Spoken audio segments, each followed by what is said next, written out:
오늘은 조금 아프고 불편한 이야기를 해보려 합니다. 최근 한 배우의 10대 시절 소년범 과거가 언론을 통해 드러났습니다. 그런데 대중이 느끼는 충격의 본질은 단순히 과거가 있었다는 사실 그 자체 때문만은 아닙니다. 우리가 그동안 그를 어떤 얼굴로 기억해왔는가? 바로 그 지점 때문입니다. 독립군, 정의로운 형사, 부패에 맞서는 경찰, 늘 약자의 편에 서는 사람, 말 그대로 정의와 영웅의 얼굴을 가장 많이 그리고 가장 잘 쓴 배우 중 한 명이었으니까요. 그래서 더 혼란스러운 질문이 생깁니다. 아니 소년범 출신이 왜 그렇게 독립군, 정의로운 역할만 골라서 했지? 오늘 저는 이 질문을 두 가지 심리학 개념으로 풀어보려고 합니다. 개인 심리학의 과잉 보상, 그리고 사회 심리학의 도덕적 허가, 일명 도덕 쿠폰입니다. 먼저 팩트만 아주 짧게 짚고 넘어가겠습니다. 한 배우가 10대 시절 강력 사건에 연루되어 소년 보호 처분을 받았다는 보도가 나왔고, 소속사도 미성년 시절 잘못했던 행동이 있었다는 점을 인정했습니다. 하지만 오늘 제가 주목할 건 세부 사실관계의 진위 다툼이 아닙니다. 제가 살펴보고 싶은 건 이 한 가지입니다. 어두운 과거를 가진 사람이 왜 정반대의 눈부신 영웅 캐릭터를 반복해서 선택했는가? 이 심리적인 아이러니를 들여다보려는 겁니다. 첫 번째 키워드는 과잉 보상입니다. 이 개념은 미움받을 용기로 우리에게도 잘 알려진 심리학자 알프레드 아들러가 제시했습니다. 아들러는 인간이 자신의 열등감과 결핍을 극복하기 위해 오히려 그 반대되는 특성을 과도하게 발전시키는 경향이 있다고 말합니다. 마음속에 겁이 많은 사람이 유난히 거친 행동을 하거나 스스로 비겁했다고 느끼는 사람이 강박적으로 정의의 사도를 자처하는 모습들, 이게 바로 과잉 보상입니다. 이제 이 렌즈를 그 배우에게 대입해 볼까요? 소년범이라는 평생 따라붙을 수 있는 낙인, 한번 저질렀던 사람이라는 기억, 그리고 성인이 되어 선택한 독립군, 정의로운 형사, 부패에 맞서는 경찰, 국가 행사에서의 낭독자, 이건 단순히 이미지 세탁을 하겠다는 얄팍한 계산만으로는 설명하기 어려운 좀 더 근본적인 생존 본능일 수도 있습니다. 아들러의 시선으로 보면 그는 과거의 못난 자신, 그 열등감이나 죄책감과 마주하지 않기 위해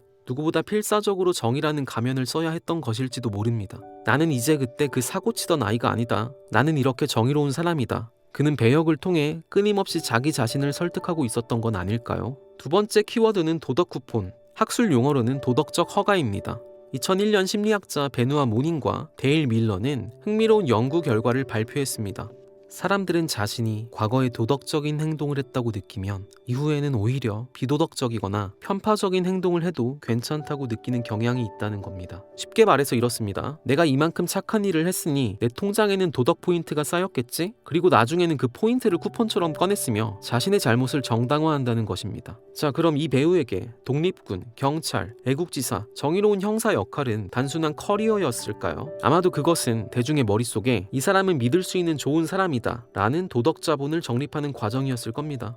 여기서 한 걸음만 더 나가보면 불편한 생각 하나가 떠오르기도 합니다. 언젠가 과거가 밝혀지더라도 그래도 나는 이만큼 정의로운 역할을 하고 이만큼 좋은 영향을 끼쳐왔다 고 말할 수 있는 면죄부를 미리 쌓아두려 했던 건 아닐까라는 생각입니다. 의도적인 계산이었든 무의식적인 자기 위안이었든 그가 맡아온 정의로운 역할들이 결과적으로 미래의 폭로를 대비한 일종의 도덕 쿠폰처럼 작동하길 바랬을지도 모릅니다. 물론 한 개인의 인생을 심리학 개념으로만 정확히 설명하는 것은 어렵고 사실상 불가능한 영역이기도 합니다. 하지만 하나의 사건을 단순히 감정적으로만 대할 것이 아니라 심리학적 관점에서 다시 바라보는 것은 우리가 세상을 해석하는 시야를 넓히는데 도움이 될 수 있습니다. 그래서 오늘은 조금 불편할 수 있는 이 주제를 다뤄보았습니다. 인간은 누구나 크고 작은 결핍을 가지고 있습니다. 그리고 그 결핍을 들키지 않기 위해 정반대의 얼굴을 만들어내는 순간들이 있죠. 누군가는 강해 보이기 위해 더 강한 척을 하고 누군가는 인정받기 위해 필요 이상으로 선한 모습을 보여주기도 합니다. 이건 우리가 사회 속에서 버티며 살아가기 위해 선택하는 자연스러운 보호 기제일 때도 많습니다. 물론 그렇다고 해서 도덕적 모순이나 폭력적인 과거가 정당화될 수 있다는 뜻은 아닙니다. 다만 이번 사건을 통해 우리는 이런 질문을 던져볼 수 있습니다. 나 역시 삶을 버티기 위해 어떤 얼굴을 선택하고 있을까?